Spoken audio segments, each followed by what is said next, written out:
si bien Tounkara li mu wax. que parce que même Tounkara niveau war na ko may. mu xam ne man je trouve que sax justement état de droit. am na lu muy régler mooy séparation des pouvoirs équilibre des pouvoirs et cetera que ni jarul ñuy ñaan kenn dara. njëkk lu ñuy wax nit ñi mooy na ku nekk yam ci cëram ak sañ-sañam. dimbali ma baal ma sarax ma sax. loolu amul place am ci état de droit loolu ci diggante ay nit ak nit la am ni famille ak yooyu. tolérance zéro aussi bu régime bu ko neexee aussi décrété ko c'est-à-dire que appliquer les textes à la lettre parfois aussi dina xaw a poser problème. non sur le plan humain aussi ñu demee ci. non kenn waru ko ñaan. c'est très dangereux je trouve maa ngi je dirais même plus li ma doon wax sax plus grave. non seulement kenn warul ay ñaan njëkk ak yu mel noonu mais di ko wax ne soo ko appliquer noonu yaa ngi koy jox cër bu mu amul. c'est pas au Premier ministre d'appliquer des lois de justice etc. C'est au magistrat de le faire. Donc liggéeyu magistrat am na aussi am na prof ndool yu mu war a jaar aussi pour justement traduire en justice. Mais c'est pas à lui de le faire. Le Premier ministre n'a pas des prérogatives judiciaires dans le cadre d'un état de droit donc di ko ñaan dara sax yaa ngi koy jox cër moom na wax lu ko neex na menacer ku ko neex mais tant qu'on est dans un état de droit il est limité. mënul def lu ko neex avec la loi. Mais donc comme wax na keroog c'est au gouvernement de définir la loi pénale. Et au magistrat de l'appliquer pas au dafa wax d'ailleurs pas au magistrat. Man je n'aime pas trop cette défiance d'ailleurs parce que moi je trouve que état bu stable. bu am équilibre et séparation du pouvoir on doit se respecter c'est-à-dire que pour man premier ministre dafa war respecter le pouvoir judiciaire di leen wan sax ni man maay def loi pénale c'est pas à vous et cetera non mais comme moom tempérament am noonu lay waxee mais li ma la bëgg a wax mooy nii.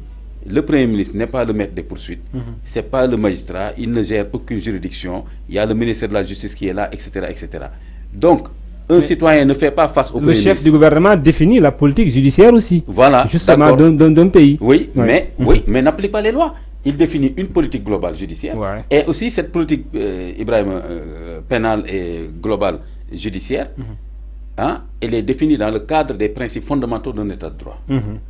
Donc, nous le connaissons les définir.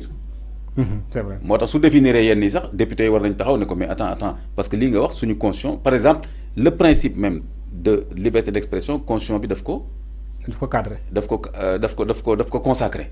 Léegi nag plus maintenant moom li mu wax keroog je me suis dit tant mieux dafa mel ni ñoom ñu ngi koy doog a xam il faut respecter l'honneur des gens l'ordre public am na beneen troisième dimension et cetera donc kon sa politique judiciaire lu mu mën a doon mënta génn cadre boobu lu dul xanaa nga changer la constitution donc politique judiciaire foofu lay indee xereñ te c'est pas pour combattre qui que ce soit ni un combat politique mais dafa war a nekk une vision d'une justice de plus en plus accessible et de plus en plus juste pour tout le monde mais du justice boo xam ne da nga naan léegi man maay définir politique pénale comme ça naa ko defee façon boo xam ne léegi ku fi kii man nangam la xoolal justice àndul sax ak menace parce que menace moom lu muy indi mooy tiital nit ñi ak vengeance boo xam see ba comment dugal yooyu rek justice éthique justice jóge na fi mais cadre Ousmane Sonko yooyu le premier Ousmane Sonko ndax mu ne su ko déggee itam ci moom bu ko neexewoon aussi parce que nee na moom la ñu attaqué personnellement ak ay ñooñam ci réseaux sociaux yi ci yenn chroniqueurs su ko neexee également wax le procureur mu autosaisir donc bu fekkente ne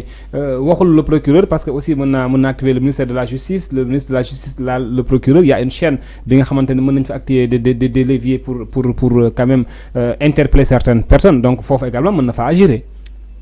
Oui et non li ma lay njëkk a wax. comme li nga may wax souvent gam-gamle passer à autre chose et cetera comparaison. c'est-à-dire que ñoom li ñuy wax ni yëpp actuellement est-ce que nanguloon nañ ko président Macky Sall bi mu fi nekkee amul luñ ko waxul moom wax nañ ko lu nekk menacé nañ ko menacé famille am calomnier les plus hauts responsables de la République waxuma seulement politique des magistrats ont été menacés, saaga, voués aux gémonies, même la police, même l'armée. Personne n'a échappé au diatribe de Pastef dans l'opposition. loolu moom mi ngi fi. Alors léegi nag kon xëy na dañu xamul woon ne ñoom tamit mënoon nañ def ay recours te temps yooyu ku ñu jàpp ñu ne détenu politique nga kem ku dem sax dem fekk ay bus yu ñu gaaree nga taal leen ñu jàpp la ñu ne détenu politique la gis nañ d'ailleurs loolu nu mu ñëwaatee ci loi d'amnistie bi.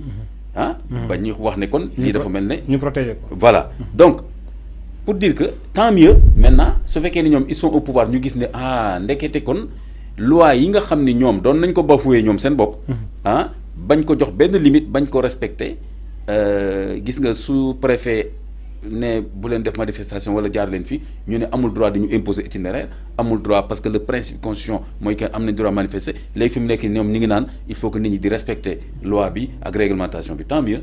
Maintenant c'est parce qu'ils sont au pouvoir je ne pense pas que vraiment li ñuy wax noonu conviction la ci ñoom éthique non non non moi je pense que ils sont au pouvoir ils veulent se protéger contre certaines dérives populistes. Je dirais même pas populiste ñoom ñoo doon ay populistes mais des dérives populaires yoo xam ne tey mën na dal ci seen kaw. loolu laa gën a jàpp. parce que pour man su dee conviction dëgg lu mu metti rek loolu ngay giital bon donc léegi. su ma ñëwee ci côté boobu. léegi nag justement dès l'instant nga wax procédure rek kon léegi ça devient impersonnel kon fi mu nekk nii d'ailleurs les personnalités d'ailleurs premier ministre ak président xaw ma lan d'ailleurs am na ay lois yu leen protéger. kon qu'est-ce qu'il y a de nouveau kon moom. jarul sax di wax ne man léegi dinaa def lii wala def lii. donc superflu la quoi mënoon na kaa. superflu la ak menace. boo xam ne jaru ko. d'accord fi mu nekk nii kon dafa war a wax rek ni de toute façon le gouvernement et man j'aimais bien ça mooy classe politique yi fi jiitu nga xam ne vraiment ñu ëppoon dal ñi ma gis nii ah yu metti daf leen doon dal mais doon naa remarquer cette lucidité là nous prendrons toutes les mesures légales.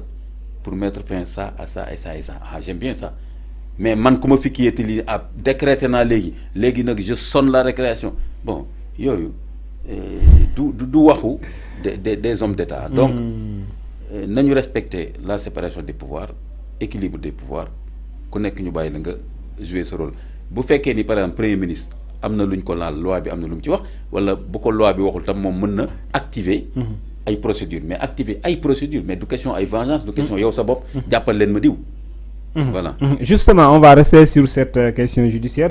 Si ces questions judiciaires-là, Guy Marius Sagna, député à l'Assemblée nationale, dafa def benn proposition de mise en accusation bu président Macky Sall ci ngir ñu àtte ko parce que nee na li nga xamante ne moom la ñu jàpp ci li mu def ñu ci tong-tongee ak yàq koomu réew mi pour moom ci gis-gisam.